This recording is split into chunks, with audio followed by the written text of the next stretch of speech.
7, contact tower 128.15.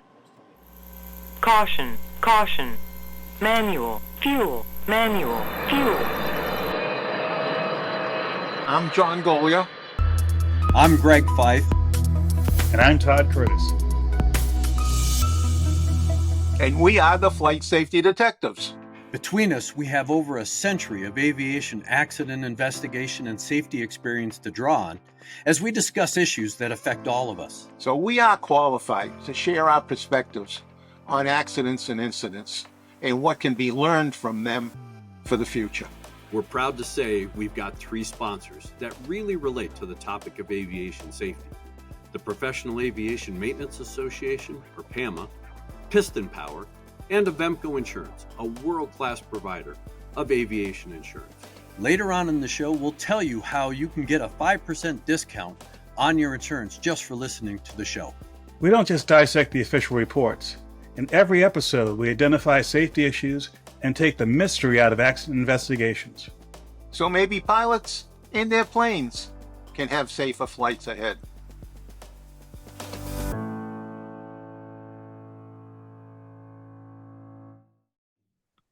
Well, hello, gentlemen. It is another episode of Flight Safety Detectives. I think we've got an interesting show because it's going to be the Todd show today. You've been following these UASs, UAVs, unidentified flying objects, whatever you want to call it. You've been following these reports and actually been filing FOIA requests of the FAA and getting some interesting responses. So, Indeed. without getting into your thunder, John, do you want to add anything before we turn Todd loose? No, only that this is damn interesting stuff. And it just defies description. Yep. I always thought these things were, these reports were not accurate. But I'm changing my mind. Well, I'm glad that you had that teaser, John, because I couldn't have written a better one myself. But I'm going to go back in history for a little bit. Why the heck am I involved in this? I mean, after all, like the two of you, I'm seriously involved in aviation safety. I've been going through aviation safety events and data for years. And, like everybody else, I saw Close Encounters of the Third Kind and all the other, flying saucer movies growing up. But here's the thing that got me.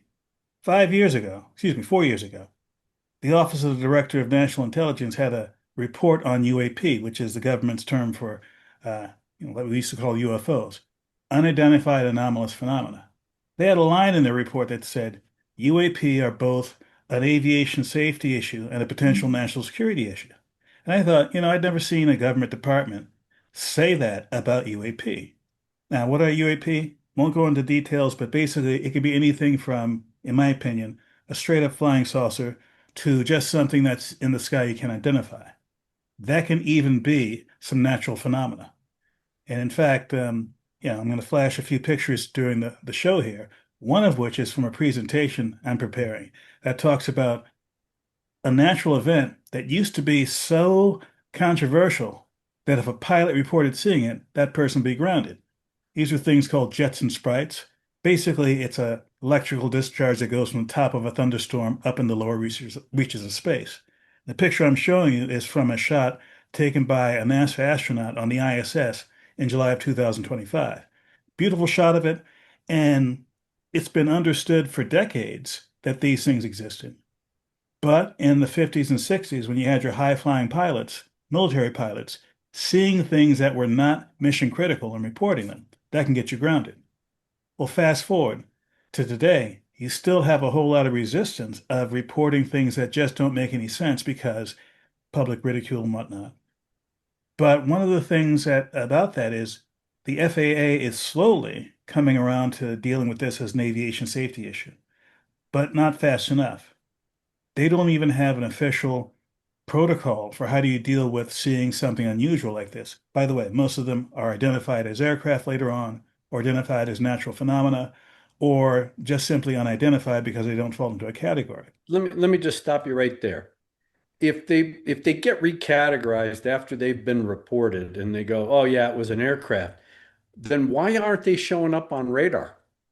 Well, this particular one we're going to talk about today, they didn't show up on radar. And you see, you guys are, what's the word for it? You're giving spoilers here. I'll just go through one personal story. Yeah, everybody's heard of Starlink satellites. Well, when they first launch, you have like 20, 25, 30 of them coming out at once. And if you ever see them like a day or two after they come out of the rocket, they're going across the sky like a line of aircraft at high altitude. You see like 20 or 30 of these white dots real close to each other. It's like, I've never seen anything like this before. It's like, what the heck is that? Is that a spaceship? Literally, it is. They're satellites. You hit it right at the right time after sunset. You can see them in clear as day. And there's some airplanes, excuse me, some satellites that look like airplanes. International Space Station's been up for like 20 years or so, 20, 25, whatever the case is. If you see it under the right conditions, it looks like an airliner. It's a bright white light. It goes across the sky about as fast as an airliner goes. If you didn't know it was coming, you were driving down the road or walking down the street to say, oh, that's a jet. No, it's a spaceship. But let's go to the case we have here. Back in November, December last year, there's a whole lot of stuff on the East Coast about drones in New York, drones in New Jersey, doing all kinds of crazy things. Well, it turns out there is a drone database of the FAA. Remember how I said the FAA doesn't have an official way of reporting things? But sometimes they get reported with another name on it. So I'm thinking if it's a UAP, but it kind of looks like a drone, maybe it's in the drone database. So I'm looking through the database for December of last year. New York and New Jersey didn't say anything that was really unusual. But in between New York and New Jersey is the state of New Mexico. There was an event in New Mexico. I just happened to glance at it because it was right there in the spreadsheet. And it was basically a 767 was flying west over New Mexico, heading to LA. And it said it saw 25 UAS is unmanned aircraft system, which is the FAA speak for drones, in all directions. They're like cruising at 34,000 feet. My first thought was there shouldn't be anything at 34,000 feet that's a drone that's unidentified because that's controlled airspace. You can't just go fly willy-nilly up in there if you feel like it. You have to be under an IFR flight plan. You have to be in contact with air traffic control. You have to have a transponder, radio, the whole 9 yards. These things didn't.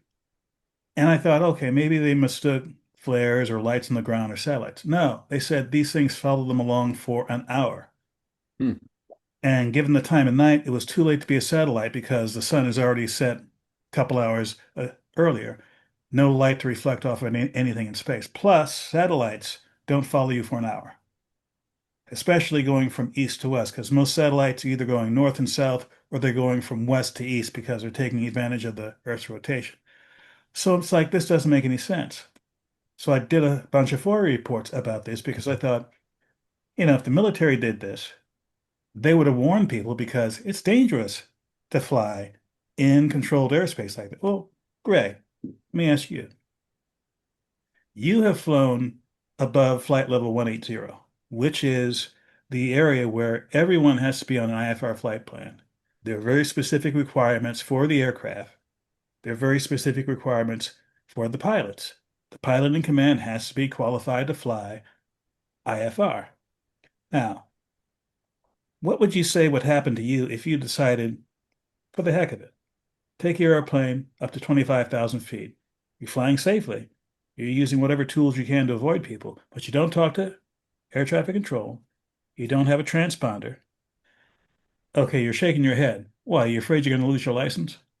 I'm afraid I'm going to lose my life. When you're up there, again, it's a well choreographed dance up in that's Class A airspace. So you have to be in two-way radio communication. Of course, you're being tracked, and we have 1,000-foot separation minima for traffic. I wouldn't want to play in that game without knowing where all the traffic is and being at an assigned altitude that I know no one else is at least coming head on to me. So, when you got airline pilots that are up there and you have multiple pilots. So it's not like I see it. I wouldn't say, hey, Todd, what do you think that is? You can just keep it to myself. So if I'm seeing something out the window, I'd go, Todd, what does that look like to you? And then if there's 25 of them, it's like somebody took the time to count them. So they had to have been in a position to be visible to these folks for some period of time, like you said, an hour. They were able to count them. And then, you said that the FAA doesn't really have an official database, if you will, but they do have those MOR reports, those mandatory reporting, whatever. Forgot the official Mandatory term of it. occurrence report. Yeah, occurrence report. When you got guys that are willing to put their name on it and be identified going, hey, this is what we saw, you know, they're not Looney Tune, because you now have multiple people seeing the same thing. It's one thing, like you said, years ago, yeah, they'd check you over and bring you in and ask you to look at this, ink blot and tell me what it looks like kind of thing. But now, they're actually taking this stuff seriously. And when you think about it, John, I mean, I know, I'm, I practice religion, and, there are things that go beyond all human understanding. I believe in that. And I also believe that we, in all the many universes that exist, not just the one that we live in, but the many universes, I find it very difficult that we are the only living organism that can actually think and talk at the same time. So, you start thinking about, is there this other life? The other thing that I think about, Todd, is when you look at some of the creations from eons, thousands of years ago, where you look at the pyramids. Who the hell dreamed up how they were going to put those big rocks, stack them in a particular order so that they don't fall down? It's very well choreographed. It took thousands of men or people to move all. Who came up? I mean, that's a higher level of architectural thinking. You don't just learn that overnight, especially if there's no books. So who taught the first guy to go, you know what, we should build these pyramids. And this is what it's going to look like, and this is what we're going to do, and this is how we're going to do it. Now, this is a situation not as complex as the pyramids, but something that if people dreamed it up, it would be pretty easy to dream up. It's like, let's for the heck of it, take a bunch of aircraft, whether with people on it or without people on it, and fly it in Class A airspace, see what happens. Now, this was over the Southwest US, and maybe military organizations might do this, or contractors who are trying to get a military contract. They're trying to get an edge on the competition. It's like, let's test this out. A lot of military ranges, both off the coast and over land, from my experience, in flight tests in the military, it would be insane for any commander or any civilian organization to pull a stunt like this for whatever reason. That is, without any authorization from the FAA. And more spoiler alert, the reports I got from the FAA stated that there were no authorized UAS activities going on around this airplane. Now, let me get back to the story before I get too far ahead of myself. I sent in a bunch of FOIA reports, Freedom of Information Act requests, to ask for specific things, like the ADS-B track from this Delta airliner, like any reports sent back and forth across the government. And it was only after I sent the first bunch, I looked at that same database again for other events around that same time. Turns out, like 2 hours later, over Palm Springs, a different airliner, this one at 26,000 feet, I think, rather than 34,000, reported 25 UAS. I thought, okay, this is nuts. The first one I'd never seen before. And to have something very similar 2 hours later, something's up. Now let's fast forward 5 months. Why 5 months? Excuse me. This is August. 6 months. It took me 6 months basically to get response from the FAA. They gave me 4 items. One was the ADS-B of the first airliner. Another was a daily log overseeing, overall log, special events that happen in the air traffic system that day across the country. That's written in such a high level, I got to get some air traffic control friends of mine to decipher it for me. But two things they gave me called mandatory occurrence reports. This is something not sent by the pilot. This is sent by the air traffic organization, the air traffic controllers and their manager, if there are certain things that happen, like a near midair collision, etc. Their first report from the Delta airliner was even crazier than the initial report I saw. It said not only that there were 25 of them, it said specifically there were 4 of these each flashing a red and white light that followed along with the airliner for an hour, roughly from the area just east of Albuquerque, excuse me, Santa Fe, New Mexico, over Prescott, Arizona. And they were like maneuvering around the aircraft, and one of them went under the aircraft as close as 1,000 feet. How they said it was 1,000 feet, I don't know. But what you had was five aircraft flying in formation, and one of those aircraft didn't want to be in formation. That's the airliner. And they're doing this for an hour. Now, the mandatory occurrence report said further, the pilots had sent a report via ACARS, which is a system that are in airliners to communicate with their ground folks, maintenance and whatnot. They sent an ACARS message to Delta. Someone at Delta Airlines on the ground contacted air traffic control, Albuquerque Air Route Traffic Control Center specifically, about this. So now we're talking not one, not two, but three groups of people who are putting their reputations and their careers on the line if they were saying something that wasn't true. You had the people in the cockpit who did the initial report. You had their folks on the ground at Delta, and you have the people at the FAA. And before any government report comes out with the government's name on it, it has to be vetted. People have to say, yes, this happened. This is my true accounting of what occurred. Otherwise, you're talking about a conspiracy of three different groups of people who probably had never met each other before, doing something which, if they were like running a game on somebody or doing some sort of prank, it would end their careers. John, one of the things that when we were doing TWA 800, somebody had suggested that maybe it was a UFO that had attacked TWA 800. You were intimately involved in that. I was down doing Value Jet, and I was just hearing some of this peripheral stuff. Whatever came of that? They did extensive looks for radar and the rest. And what it came down to, we even actually had a briefing on what you see. From some not just eye doctors, people that are way out there in research with what we see. And essentially, when they looked up, first off, that airplane's at 13,000 feet. It's 5 miles south of the shoreline of Long Island. So it's not, you wouldn't look straight up. So it's off at an angle, right? And it's 13,000 feet. So it's over 2 miles up.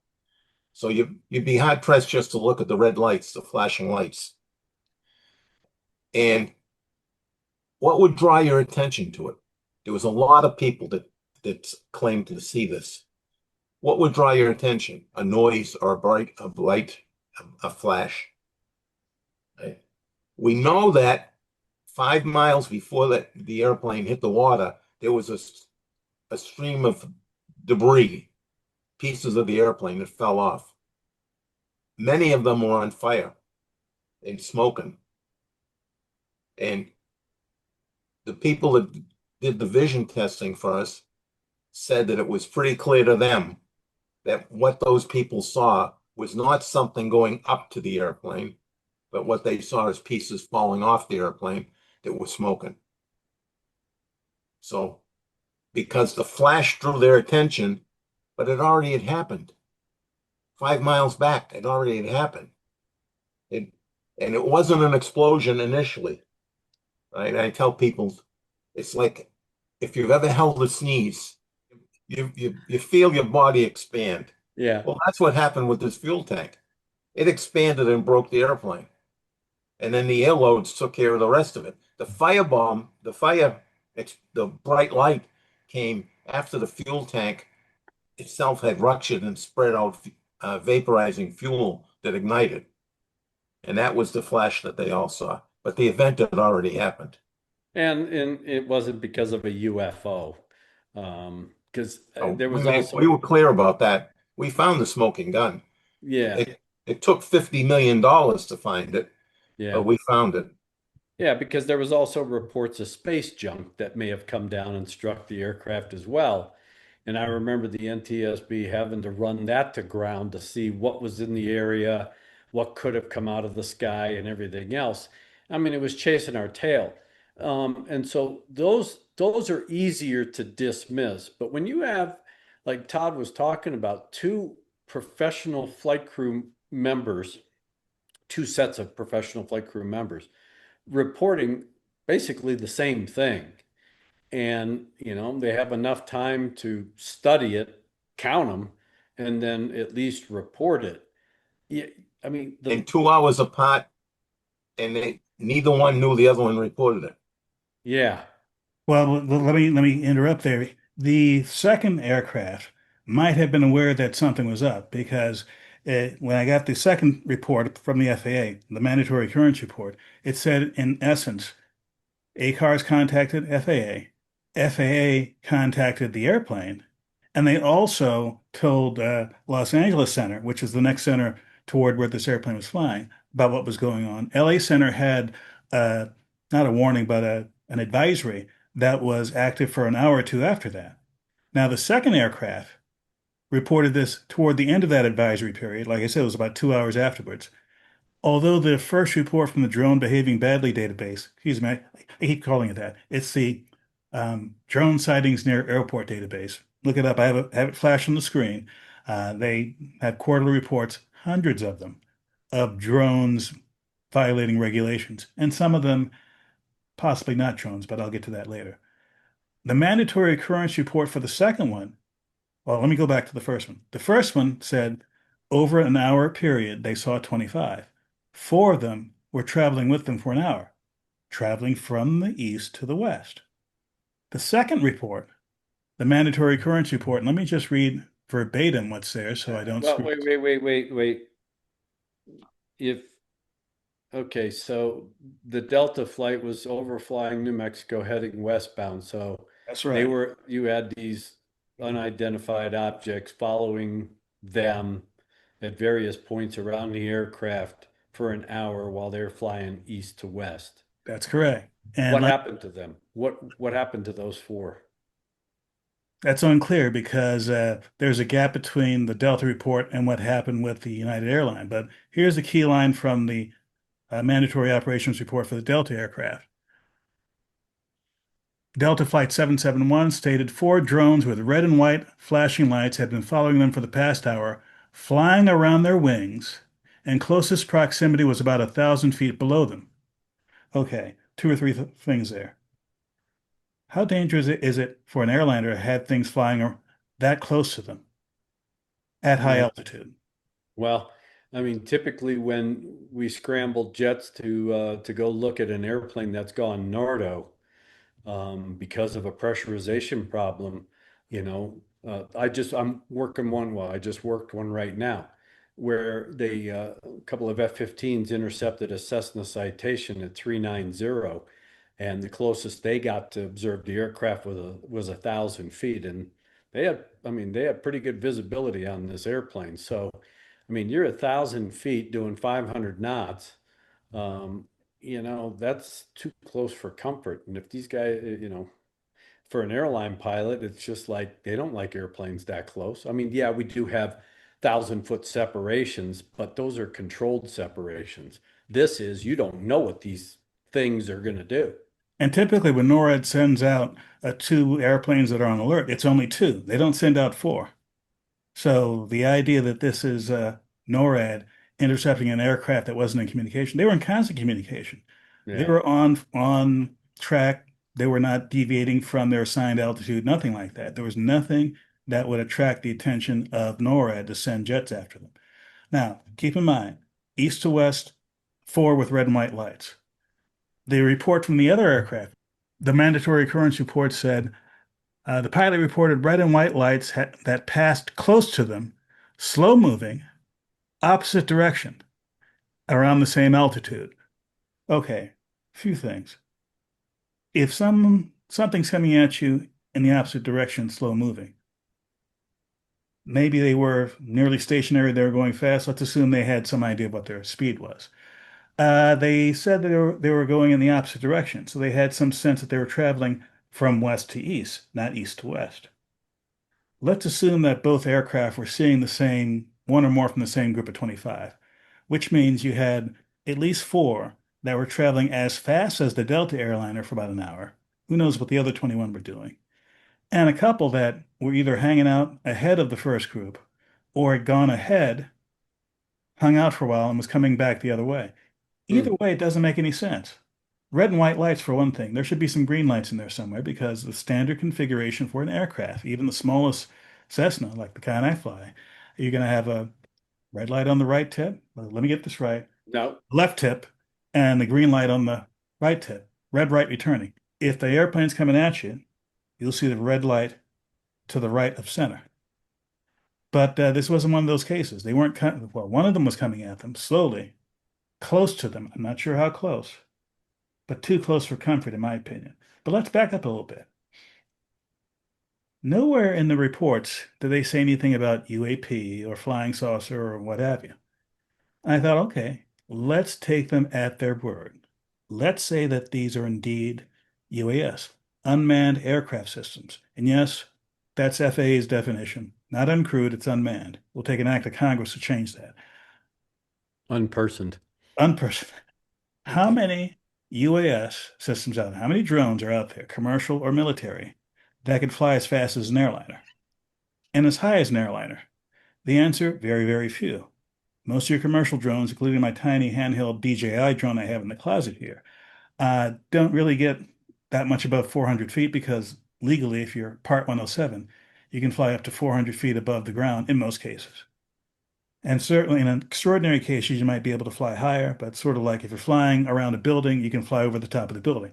I don't know any 34,000-foot buildings. The big thing here, Todd, is they had to be of sufficient size for the crew to recognize that they were something that one could fly as fast as them. Two, I mean, they apparently they don't say it was the red and white light combined or separated or whatever that might give some scale to whatever it was they were looking at. But even a drone, let's say it was something that the military, I mean, for it to move the way it's been described, where it's flying in formation and then circling around the aircraft. And while yes, we know that airshow pilots do that with certain aerobatic maneuvers, the fact is moving 500 knots and sliding in and out.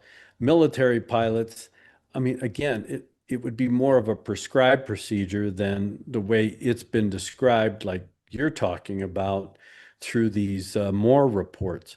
So now, and then there's 25 of them. Like you said, where are the other 21?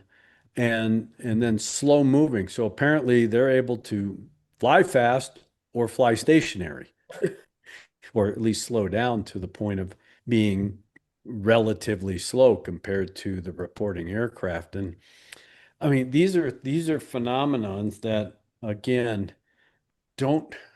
I mean, some of it may go beyond human understanding if you because we don't know what they are. Nobody's taking claim to them. Apparently, they aren't picked up on radar, so we have no way of tracking where they came from or where they went. We don't know. I mean, there's no meteorological phenomenon that's going to create any kind of illusion like that that I know of. And so the other thing is you got four humans who are reporting the same thing 2 hours apart in two different parts of the sky. Um, you know, I'm sure that unless they were on the same frequency, which I doubt, to overhear the Delta crew reporting it, the United crew wouldn't have heard that Now, I two believe hours earlier. the Delta crew had already landed by the time the United crew had their sighting. Yeah. So, you start looking at, okay, what's the common denominator? Four pilots, 25 things flying around with red and white lights. Now, let's say it's military. How many military drones do I know of that can fly that high and that fast? Two that came to mind immediately was the RQ-4, which is the Global Hawk, and there are variations of it. Basically, imagine the old U-2 aircraft without a pilot. Single engine, long straight wings, built for long duration flight, not built for high speed flight. To my knowledge, that can't keep up with a Delta airliner at cruise. There's also something I believe called the RQ-170, which is sort of like a Delta wing, kind of looks like a mini B-2. I don't know what the high top speed of that was, but last I looked up, there were only about 20 or 30 of these ever produced. And again, I can't think of any reason in war or peace where the entire fleet's been in one place at one time for any reason. We're going to take a short break now to meet one of Avemco's employees from their Frederick, Maryland office. There's a lot of confusion out there around the FAA requirements. Most people don't realize that the FAA requirements are the minimum standard. Exactly. It's not the best. It's just the minimum. And that's what we want to see. We don't necessarily say you have to do X, Y, and Z. We just want you to do more than the minimum required of you. Because obviously, the more you do, the better pilot you will be. Great. And then how are you received when you try to encourage pilots to go that extra step or go above and beyond? Are they resistant to it? Do they say, well, I get enough training or I do enough flying, I don't need to do that? Honestly, the majority of the pilots that we deal with are willing to go that extra mile, or when we tell them their discounts are available, they're already doing. And if I choose to do that additional training, what do I have to provide to you so that I get credit for that? You have to just let us know. You give us a call, tell us what you're doing, we'll document it, and we don't need any documentation sent to us. Great. And now, back to the flight safety detectives. And this is historic as far as these aren't the first sightings. I mean, there have been sightings, like you said, over the years, and we're talking a good many years, not just the recent past. And there was probably more that have been cited by pilots that well after the fact, because they didn't want to report it at the time for the reasons you expressed that, oh my gosh, military pilots seeing things, they're going to put them on the ground. Even commercial pilots. We did a previous event involving a Japan Airlines crew, and they took them off flying. Yeah. They had to go to the head shed and go through all sorts of evaluations before they could come back on the line. Yeah. So what do you think that does to reporting? Yeah, exactly. It shuts it all down.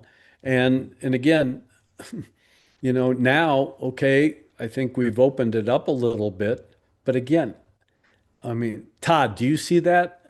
Am I seeing what you're seeing? Are you seeing what I'm seeing? And by the time you finish questioning each other, whatever it was is gone. And it's like, hey, do we report this? Do we sit on it? What do we do with it? Well, here's a thing about these events. The one thing they all have in common is the air traffic organization of the FAA. Now, as I said, there's no real official policy that I've seen either for the air traffic organization or the FAA as a whole about this. But in this case, these two cases, there was not a suppression of what was said. It was not sanitized to the point that people like you and I aren't going to sit there and scratch our heads saying, this doesn't make any sense. Now, here's another teaser, another spoiler. I thought, okay, these are two events that happened to occur 2 hours apart. What else happened that week that was equally weird? So I went through that database. Like I said, every quarter they have hundreds of these available. I download them, I put them into my ever-growing spreadsheet. And I thought, let me just search for any UAS, drones near airport reports that are above 20,000 feet, above flight level 200. And I thought they're not near an airport, but they're near an airplane. Okay. December 22nd, 2024, basically a day after the two of the events we talked about. The first one is near Charleston. Preliminary info, and this is in FA shorthand. Let me translate into English. A 737-800 flying from ILG to DAB. I should know what those cities are, but those are two airports. DAB's Daytona Beach. Okay. And I can't remember ILG. Reported a UAS from the 9 o'clock position while southwest bound at flight level 360, 20 miles west of Charleston. No evasive action taken, no law enforcement organization notification reported, and this was a report sent to what's called the Washington Operations Center. The two we talked about earlier were also sent to the Washington Operations Center, which is sort of a clearinghouse for the FAA for things that could be of interest to the National Airspace System. So this is one of the few reports from this drones near airport database that went to the Washington Operations Center. On the 23rd of December, a regional jet, I believe it was a Delta connection, Embraer 175, was going from LaGuardia to Kansas City, reported a UAS from the 12 o'clock position while westbound at flight level 320, 30 miles east of Springfield. That same night, this was a 737-800 going from O'Hare to Las Vegas, reported a possible UAS from 12 o'clock position while westbound at flight level 340 in the vicinity of Sioux City. Now, this happened in the dead of night. It would have been around 8 o'clock Central Time for Kansas City, about 9 o'clock Central Time near in Iowa. This was in December, so this is well after sunset. So, how are you going to see a UAS at night over the Midwest at 30 some odd thousand feet? It's got to be somehow or another lit up. Is it lit up at lights? Is it lit up through other means? And this is at flight level 320 and 340. Again, it doesn't make any sense to have any sort of uncrewed aircraft flying in the vicinity of a passenger airliner that late at night. These are two events where I would love to get a mandatory occurrence report, if there is one, to see what else might be reported. And there are literally dozens of these just in the year 2024 and 2025 that I've seen in this drones near airport database, which make me scratch my head. Here's a Cessna Citation Latitude going from LA to SSI, can't remember what that city is.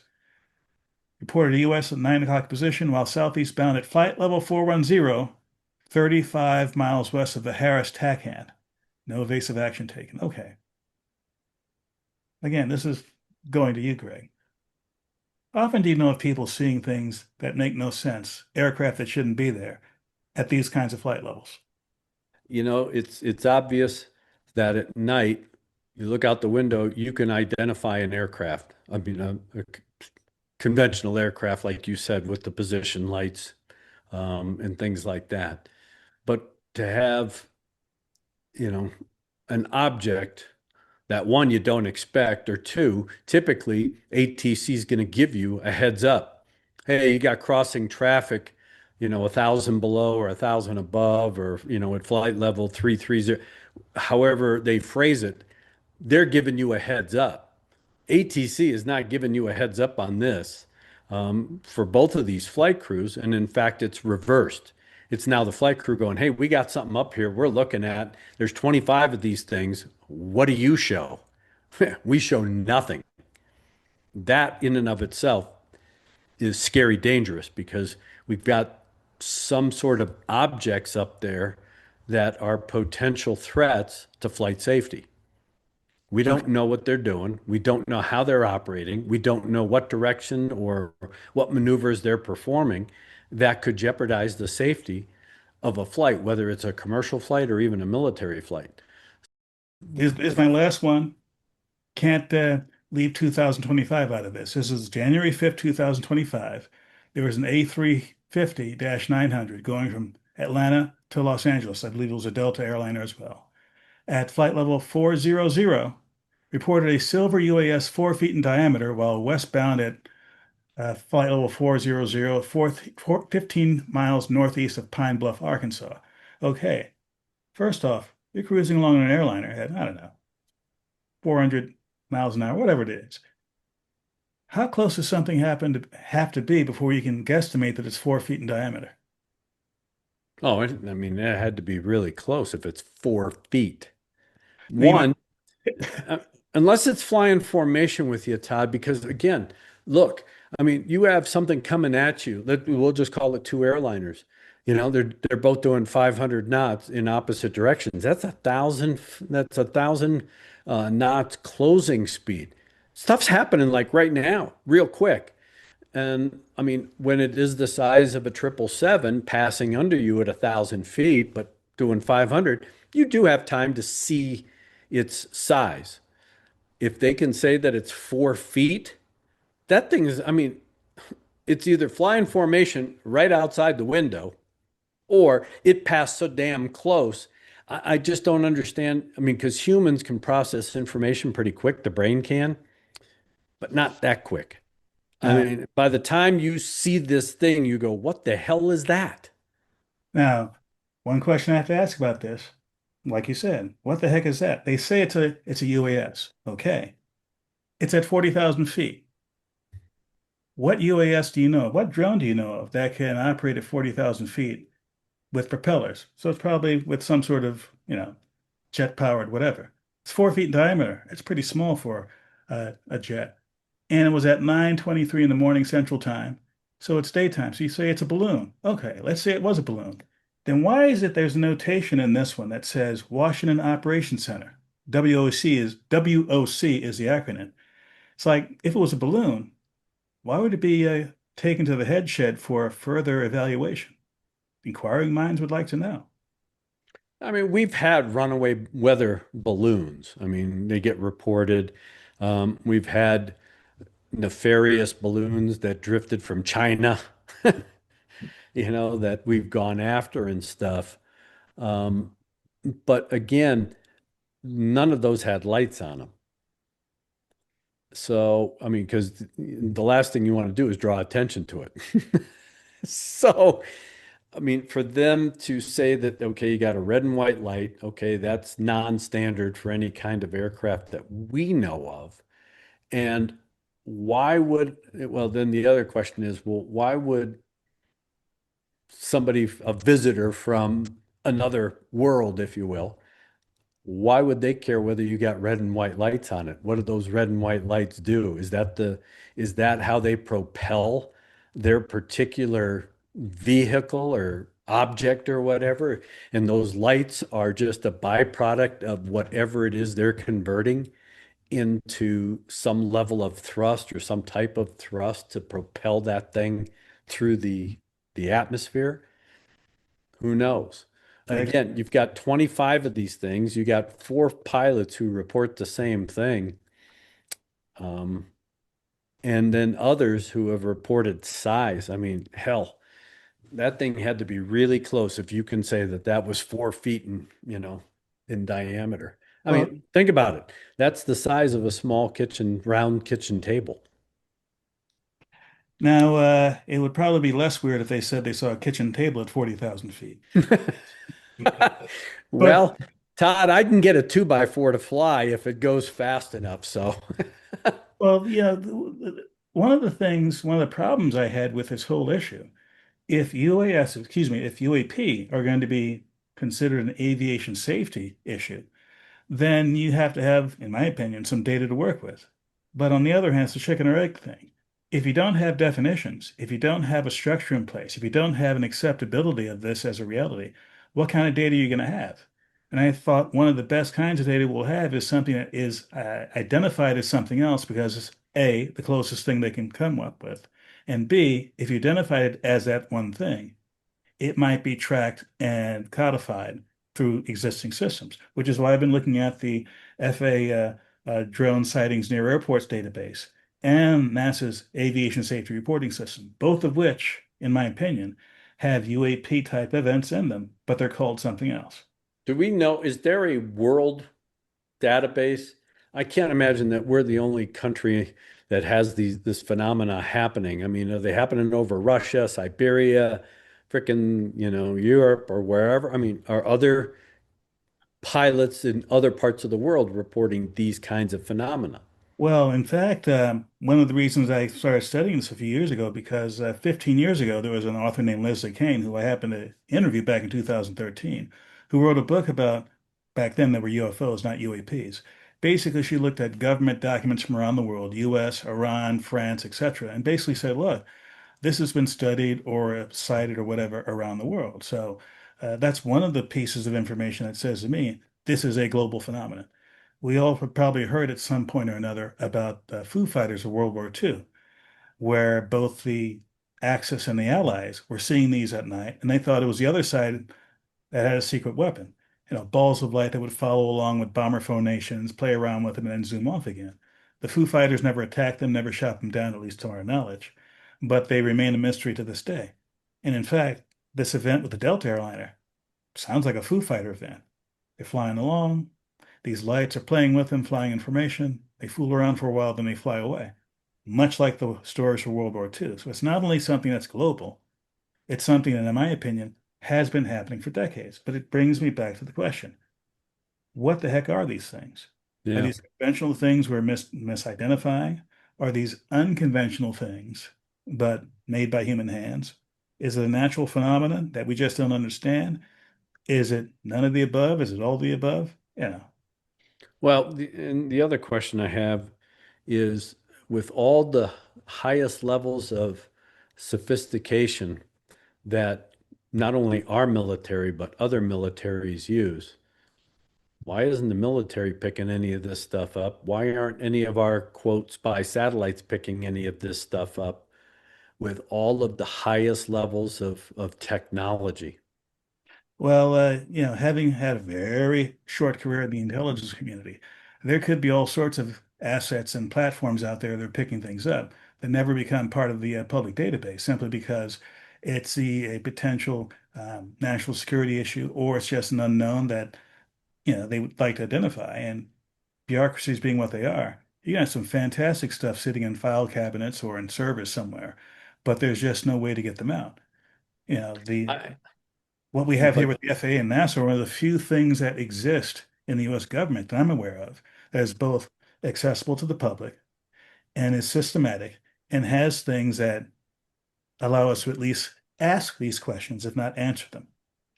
the thing that always jumps out at me, John, is the fact that we, the United States, can't keep a secret. That's for We sure. suck at that. I mean, there is stuff getting leaked all the time for whoever's personal gain or whatever.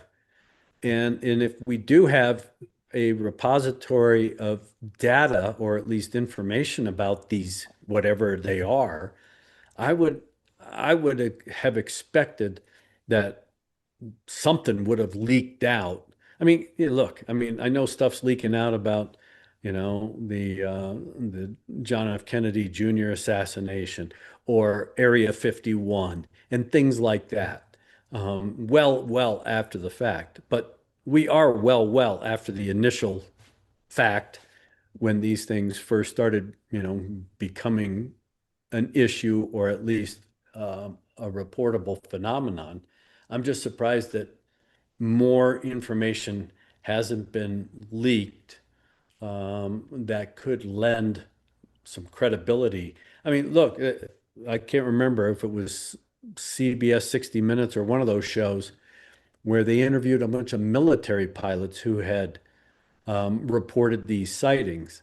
And while they were interesting stories, what was the end game with all of that? What's the end game today? Now, And what on the leak part of it, there's leaking and then there's, scratching the surface until you find something. And in the case of these two events, it was the latter.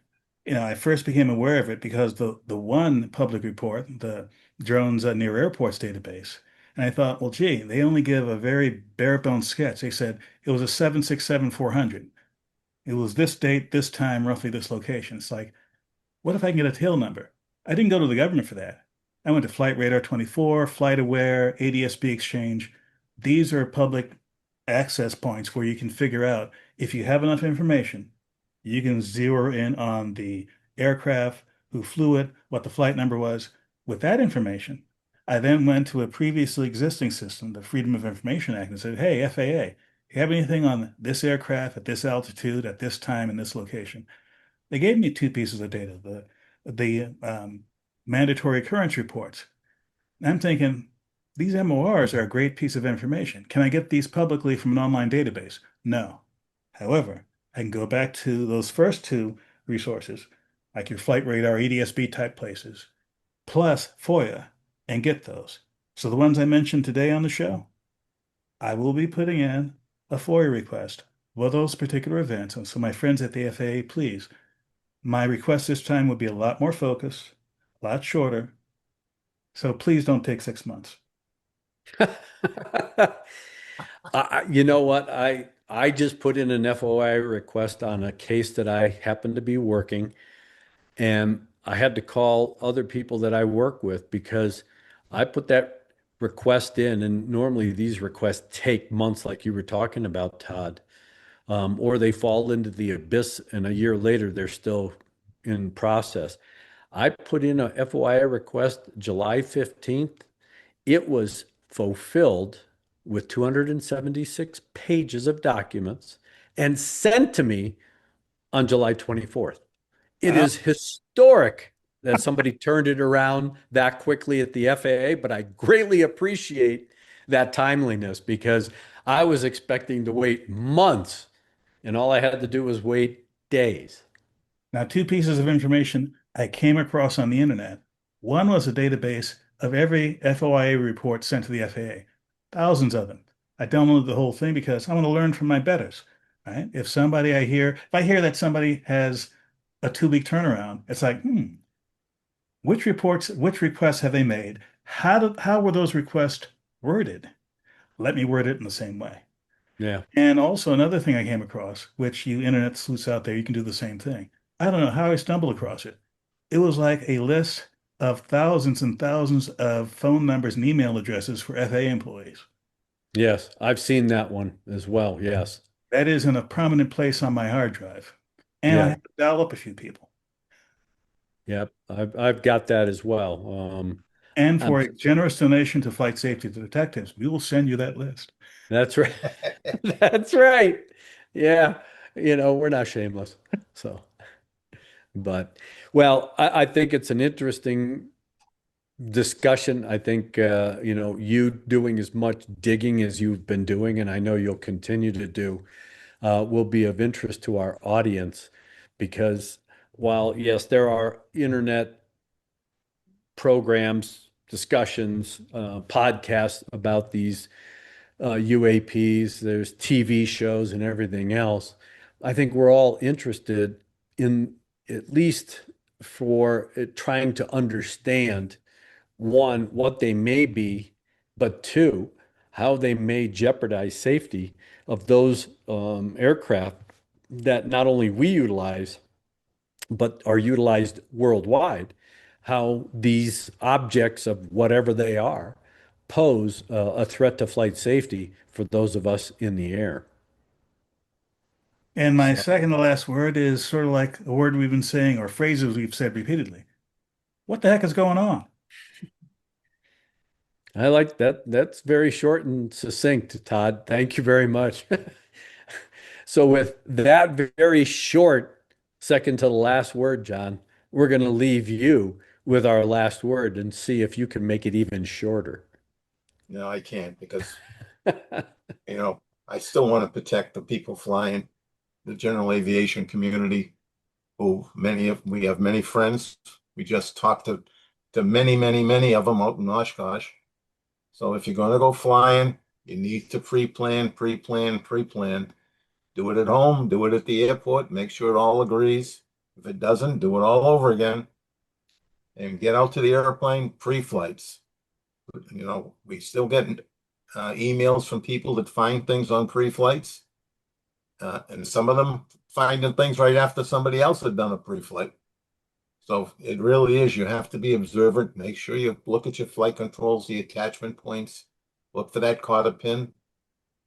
If it's got a castellated nut, when you get back in the airplane and get yourself up in the air, put that head on a swivel, and let's not have a midair. Don't get involved in somebody else's mess.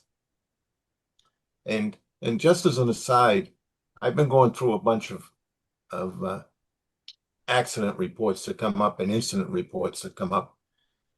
I can't believe the number of people that taxi their general aviation airplanes into fuel pumps and into fences.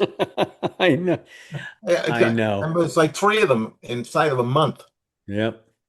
It just talk about where's their attention span? Well, John, a lot of this is heads down. Why? Because everybody's got an iPad on their lap.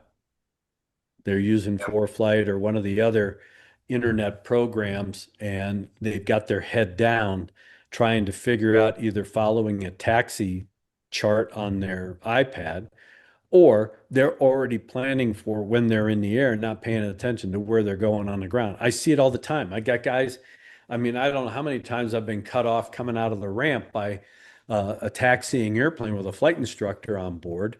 And I can see that both pilots are looking down as they're taxiing. And it's just, I mean, it is what it is. And, again, you got two people in that airplane. Somebody's got to fly the airplane on the ground. That is, you got to have your head out the window. You got to be seeing what's out there. You got to keep the airplane under control. You can't both be heads down. I don't care if it's an instruction flight. Instructors should know that you're not giving guidance or counsel or instruction so that both of your heads are down when you're looking at something, especially when you're taxiing around a busy airport or an airport that has other aircraft movements going on. You cannot do that because you're going to find yourself in a place you don't want to be. So I'm going to start collecting a couple of those stupid accidents, I'll call them. And so we'll talk about them one day. Yep. Good. So with that, I will end it with fly safe.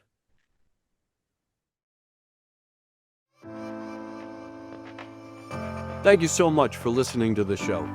We really value all of our listeners and subscribers. Our podcast gets ranked by you. So if you like this, give us 5 stars inside your podcast platform. We want to keep the conversation going with you. So we'd love for you to engage with us on our social media channels. We're on Instagram, X, Facebook, LinkedIn, and of course, YouTube. You can email the show at flightsafetydetectives@gmail.com. By the way, if you're watching this on YouTube, we're working on growing this channel, and it really helps if you all comment. So please do that. We read them all. And be sure to subscribe. According to Avemco claims data, 34% of aircraft accidents happen on landing. Does this number surprise you?